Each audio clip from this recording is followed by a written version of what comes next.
ঠিক আছে, ওই আমি ভিডিও করে দেখে নেব। হ্যাঁ তাহলে আমি এখন রাখতেছি, আমার অনেক কাজ পড়ে আছে। হ্যাঁ রাখতেছি বাজান। ও একবার আইয়া চাইলে মেলা টাকা খরচা আছে, এটি হিসাব করতে হইব না। বিদেশ গেছে টাকা কামাইতে, টাকা যদি সব এদিকে খরচ করে ফেলায় তাহলে টিকবো কি? তা তো ঠিকই কইতেছি, এখন আর কোনো দরকার আছে? ওইটাই ভালো হইব। ওই বিয়ার সাথে যা আছে সব ভিডিও কলে দেখো। আচ্ছা, তা আমি ঘরে গেলাম।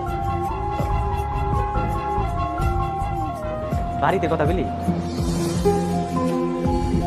কি রে, তোর মন খারাপ কে? ছুটি নিছস, বাড়িতে যদি হাসি খুশি থাক। না রে, বাড়িতে যাবো না। কেন? আচ্ছা এখন কথা কত, আমরা আসলে কি? এইটা আবার কেমন কথা বলি? আমরা মানুষ। আরে না, প্রবাসীরা মানুষ না, আমরা হইলাম টাকা চাপানোর মেশিন। যতদিন পর্যন্ত টাকা চাপাইতে পারো ততদিন আমাকে দাম আছে।